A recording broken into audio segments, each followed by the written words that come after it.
Welcome back to the channel, folks. This is Jason, certified financial planner and host of Fighting Words Financial. Today, I'm going to talk about Palantir, the data mining firm that seems to be on a lot of people's minds these days. I've gotten a lot of requests to do a video on this firm, and I wasn't hesitating to do it. It just took me a while to figure out how I wanted to do it because I do have some experience in this field. This isn't the only video that I'm going to be doing on Palantir, as I'm really curious about why this company is choosing to go public now, and why they decided to go public at all. I worked for a number of these military service provider firms in the past, and them going public hasn't always resulted in the type of stock performance that we were promised. So, like all of my videos, I'm not going to give you guys any buy or sell recommendations. I'm not going to give you any price predictions. What I'm going to give you is some facts and some insights in my personal opinion on the business model, leadership, and the prospects for the future. I'm going to let you draw your own conclusions without being a cheerleader. By the end of this video, some viewers are going to be convinced that I'm a hater, and some of them are going to be convinced I'm part of some sort of Palantir cult. But I should disclose up front, though, that I do have a small position in this company. It's only 100 shares, and it's more just to keep this company on my radar because I do find it so interesting.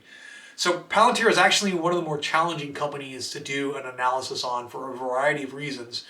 And I think that it truly deserves a sort of multi-video evaluation before you come to a decision on whether or not you want to invest. So this first video that I'm going to do on Palantir is about who Palantir is and their history and what they've done to generate so much enthusiasm for their stock and controversy at the present time. I'll get more into the financial details and technical particulars in my next video on this company. Today we're going to cover three things about Palantir. What we know about Palantir, what we don't know about Palantir, and very importantly, what we don't know that we don't know about Palantir, and I'll get more into that here in a bit. So Palantir is an incredibly interesting company, and I've been aware of it for quite some time, and I was aware of it in a professional capacity long before it ever came to public consciousness. This company now has all of the makings of a cult stock, so it really makes sense to take a deeper look at everything that may be influencing your impression that you have about the company and whether or not it deserves a place in your portfolio. Let's think about this. It really has all the ingredients for a cult stock. It is a mission-oriented company. It has products and services that seem very advanced, but are actually very hard for the public to grasp and understand. It has a really diverse set of mildly eccentric billionaire founders who were kind of viewed as visionaries, and it has just the right amount of mystery and the perfect amount of public success and secret history. So it really is just sort of this cauldron or recipe for a cult stock. So Palantir, though, is actually a far bigger deal than most investors realize, and certainly a bigger deal than most YouTubers understand, and that is an absolute certainty. So a little background is warranted, I suppose. So story time, I guess. Before I ever got into being a financial planner, I worked for several data analytics firms who primarily contracted for the government in a capacity that required examination of potential financial irregularities. That probably sounds a lot more impressive than it actually was. I was really just a software developer that designed ways to test, well, let's call it a financial hypothesis that a client would bring to us. The time period was really the infancy of the era of big data, and that approach, essentially designing a data analytics experiment to confirm or reject a hypothesis, was already outdated in a lot of ways. Something else needed to be developed. The mere human mind, or even the ability for a single person or a group of individuals to recognize patterns in the massive and ever-expanding pool of financial data, had long been considered sort of inadequate. A whole new way of looking at data and recognizing patterns and data anomalies needed to be designed from the ground up. There was a whole world of threats, both national security threats and what I'm most familiar with, which are the financial threats, that were long considered sort of to be one step removed from the global financial system and therefore almost impossible to track. And big data really got their start in this.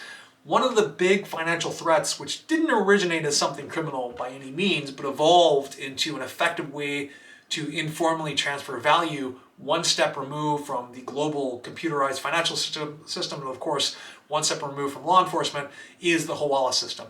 Now, the Hawala system came into public consciousness in 2001 after the 9/11 attacks, but it's actually existed for a long time.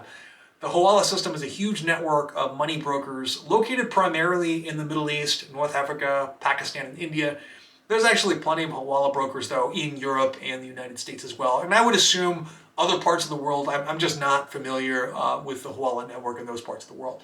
I want to be fair, though, and make it clear that the purpose of this informal financial system isn't by itself criminal at all, and it's been used in trade for over 1,000 years just by regular people as a way to transfer value without actually moving money as a protection against theft. But it is almost impossible, or it was almost impossible for the law enforcement agencies to track money that was being, or track value that was being moved through the Hawala system. The Hawala system became a concern here in the US when government agencies realized that this system was in part how terrorist operations were being funded throughout the world. And while I'd love to do a video just on the Hawala system someday, this channel really isn't the place for that, so I'm going to move on here. The point is that the post 9/11 crackdown on money laundering and terrorist financing led to a new era of data analytics, which really began right around 2003 and was the beginning of a huge shift in the defense industry and government contracting. This new era happened to coincide with some developments in deep learning and machine learning, which are not interchangeable terms if you thought they were. And once again, that's a whole other video, maybe even a whole different channel. But Palantir wasn't the only firm found in this era with a big data mission and a new way of developing pattern recognition software. There are actually a lot of companies that do this kind of work, but from the beginning, Palantir sort of had this mystique that was hard to quantify, partially because it was founded by Peter Thiel, which brings me to this. I'm impressed with the company, but I do have some real concerns. Based on what I'm seeing in financial media and on videos on YouTube, most people who are exploring Palantir or claim to understand Palantir as a company really don't, and it doesn't even seem like they even really tried to understand it. And to be honest, though, the company is very impressive from my perspective, but the buzz that they've developed in the last couple of months is kind of mystifying to me. And if you were trying to understand their products by watching the videos on their website or by watching the YouTuber or something, you might just come away confused by the technical jargon word salad that most of these videos and explanations end up being, and you wouldn't really understand what it is that they do. So I'm going to boil it down to you right now. I'm going to boil down what Palantir does into the simplest explanation that I can right here and now in a YouTube video. What Palantir does, in short, is it connects across platforms and different databases, different sources of data in order to recognize patterns and give the end user the ability to make predictions about human behavior, or in other words, actionable intelligence. The ability to make predictions from the data, not pattern recognition, is essentially what Palantir sells, and that's what makes it so valuable. Palantir software can do everything from predicting which employees of a Fortune 500 financial firm are becoming disgruntled and are most likely to rip a company off, to predicting the price of corn 9 months from now, or even to where Somali pirates are most likely to strike, or where improvised explosive devices are most likely to be placed in a conflict zone. These are just a few of the things that makes Palantir very interesting, yet also kind of hard to value. And at least one of my major concerns about this company is drawn from my personal experience from working with military service providers, and it makes me a little bit cautious about their expectations regarding this stock.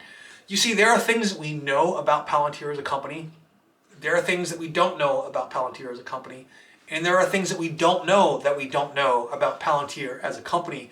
And one of the problems in determining a value for this company is that the majority of their past revenue and successes really come from this third category of knowledge, things that we don't know.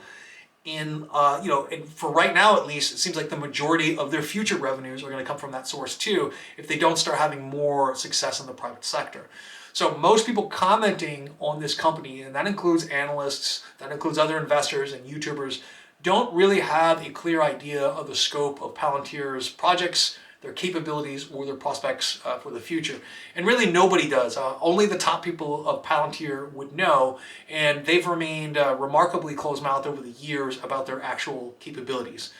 The answer to why this is fairly simple. The government makes up a large percentage of their business, and the rest is dominated by private financial institutions. Confidentiality agreements and security arrangements with this class of government contractor are going to make it so that workforce segmentation would result in a workforce where no one really knows exactly the full capabilities of the company. So let's talk about what we do know about Palantir. Palantir isn't a new company. It was founded in 2004 by Peter Thiel, the co-founder of PayPal, as a mission-oriented company, and the mission of the company was to reduce terrorism while preserving civil liberties. The company was really born out of PayPal's fraud detection methodology. Peter Thiel thought it would have fairly broad applications in the war against terrorism, cyber espionage, and the world of fraud and anti-money laundering investigations. The company initially received funding from In-Q-Tel, which is a not-for-profit venture capital firm that has a mission of its own, which is to keep the CIA and other intelligence agencies up to date with the latest tools and technologies. One of Palantir's earliest clients, of course, was the CIA. By 2007, after 3 years of development by company engineers, Palantir had their first publicly known products. But really, between 2004 and 2009, not much is known about what Palantir was up to. A few papers were published, and there were a few posts to technical websites, but Palantir at the time was not in the publicity or social media game. Most of its business was done by word of mouth, and it certainly didn't tweet things about its successes, and no one knew what their finances looked like in that period, except for folks who were approached to invest in the company, which actually they didn't have a lot of initial success at. They got a lot of rejections, according to CEO Alex Karp. All of that started to change in 2009. A couple of things happened. The Information Warfare Monitor, which is an advanced Canadian research project, they disclosed that they had uncovered and named a China-based cyber espionage network called GhostNet that had infiltrated over 1,300 sensitive computer systems in 103 different countries, including a NATO computer and several national embassies. This was quickly followed by the disclosure that Palantir software had helped the Information Warfare Monitor also discover a second cyber espionage network called the Shadow Network. Geez, who names these things? Third graders? The Shadow Network compromised NATO operations in Afghanistan and also compromised the Indian security and defense apparatus. While they probably had a number of government agencies as clients at this time, nobody really knows for sure, but 2009 really became a turning point for Palantir. That's when they signed their first private sector deal with JP Morgan, and JP Morgan essentially became their R&D lab for Palantir's newest flavor of product, their finance products. Actually, if you boil it down to the basics, they only have two product flavors, government and finance. The engagement with JP Morgan was a success. It would be an unmitigated success, except perhaps it was too successful. Coming out of the financial crisis, JP Morgan was, as a company, was really paranoid about employee dishonesty and disloyalty. According to reports, the company vacuumed up emails, browser histories, GPS locations from company-issued smartphones, printers, download activity, transcripts of recorded phone call conversations. Palantir's software aggregated, searched, sorted, and analyzed these records, surfacing keywords and patterns of behavior that bank security flagged for potential abuse of corporate assets and potential disloyalty. Palantir's algorithms alerted the insider threat team at JP Morgan when an employee started clocking into work later than usual, which they considered a sign of potential disgruntlement. That would trigger further scrutiny by bank security and possible physical surveillance after hours by bank security personnel, which in my opinion is a serious breach of privacy by an employer. I want to be clear here. It's not Palantir being intrusive here. It's what JP Morgan did with Palantir Insights that was disturbing. But why is this surprising? It really shouldn't be. Palantir was born out of the financial side of the war on terrorism and the CIA experience in Afghanistan and Iraq. The software doesn't make any value judgments as it combs through disparate data sources like financial documents, airline reservations, cell phone records, social media postings, and searches for those connections that a human analyst might miss. The software then presents all of these linkages in a colorful and easy to interpret graphic that enables predictions of human behaviors. It looks like a spider web with little dots all over it showing the connections. US spies and special forces all over the world have reportedly fallen in love with this software and started to begin to use it almost immediately. It helped planners drill down to very specific things like even predicting the placement of roadside bombs, tracking insurgents for drone assassination. Yes, that's what that is. It's drone assassination. Palantir software was possibly even used to hunt down Osama bin Laden. That has not been confirmed, though. The military and intelligence successes led to federal contracts on the civilian side. The U.S. Department of Health and Human Services uses Palantir to detect Medicare fraud.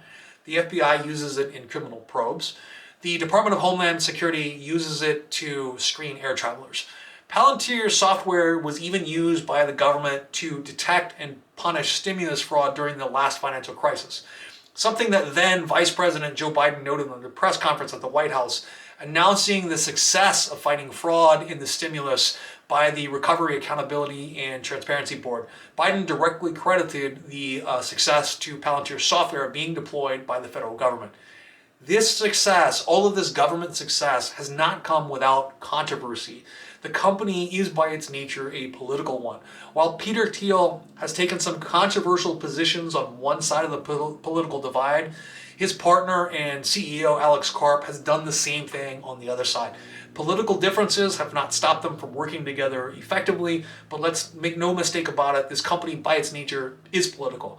On a geopolitical scale, the company has definitely chosen sides, so to speak, but hasn't really decided or determined what that side is, other than to make statements like the CCP, the Chinese Communist Party, is not on our side, and it notes that in its S1 filing, saying that Palantir, by excluding itself from this market, is likely going to limit its own growth. A few years ago, Palantir also faced an internal employee revolt over a contract with Immigration and Customs Enforcement. Ultimately, CEO Alex Karp refused to back down and renewed that contract, which was worth more than $40 million at the time. There are certainly other controversies, but in the interest of brevity, I'm going to stop right there with their company history and the things that we know about Palantir. And I'm going to move on to more generally the things that we don't know about Palantir that I think might affect the valuation of their company in the future. So here's a few things that we don't know about Palantir. In its 17-year history, Palantir has yet to make a profit. In fact, up until 2 years ago, they were massively unprofitable, and investors really don't know why. In 2019, they finally finalized an $800 million contract with the U.S. Army, and that sort of inched them closer to profitability, but they still aren't really there. So number two, we don't really have a clear idea of the scope of their relationship with the U.S. government, and we have almost no idea of the scope of the relationships that they have with foreign governments, which account for a significant portion of their revenues. The way that Palantir does business now is essentially a hand-holding operation. They embed engineers at agencies and companies that they contract with, which has turned out to be pretty costly. How are they going to change this in the future? What steps have they taken to develop a training cadre to help ease this transition into Palantir products in the future? Also, what steps have they taken to develop a sales force that can compete with players who've been operating in the private sector for years? How are they going to be able to compete with private sector competitors like Snowflake, Alteryx, and Trifacta? Is their product really better than those, or have we been snowed by the sort of mystique of Palantir? Are they going to be able to serve corporate clients at scale? There are a ton of other things that we don't know about Palantir that could affect the future of the company, but I'm going to move on now. We're going to talk about a few things that we don't know that we don't know. Number one, we don't know what secret projects the company is engaged in now. No one knows. Not financial analysts, not YouTube, nobody does. The workforce of Palantir probably doesn't even have a clear idea. The workforce is going to be segmented due to security arrangements, and it's likely that employees of the company don't even have a complete picture of operations. We don't know what will be disclosed to the public about their operations or what they'll even be allowed to disclose. Any success that Palantir has with government operations is actually likely to have negative political fallout among certain circles, and we don't know the impact those successes are going to, in the government sector, are going to have on their ability to do business in the private sector.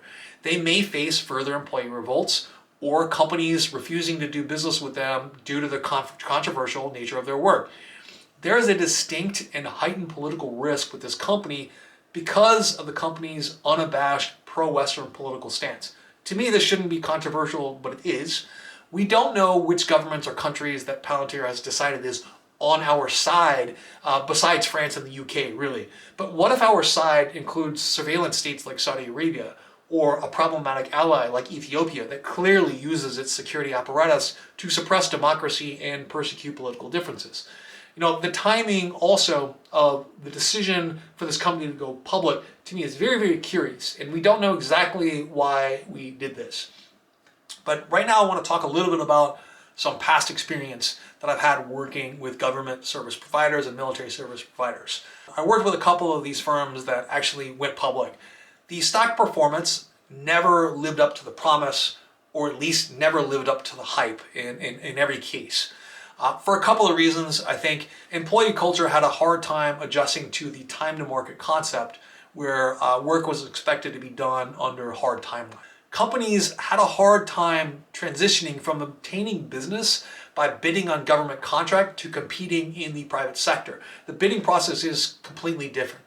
They usually ended up sort of maintaining their government business, but were never really able to fully break into that private sector. Palantir does have a huge advantage in this respect, though. Their beginnings weren't dependent on the sort of good old boy network of friendly former military officers to obtain its initial government business. And they may never have adopted the sort of mildly corrupt process of bidding on contracts that's prevalent in places with a high concentration of military service providers like the Washington, D.C. area or the San Diego area. So anyway, those are sort of my concerns right now about the things that we don't know about Palantir. That's where I'm going to stop today. I'll have part 2 of this video series up next week, where I'm going to talk a little bit more specifically about the financial and technical aspects of the company that you should consider if you're thinking about taking a position in this company. Anyway, folks, I want to thank you for watching. You feel free to tell me how wrong I am in the comments below. I look forward to seeing you next time.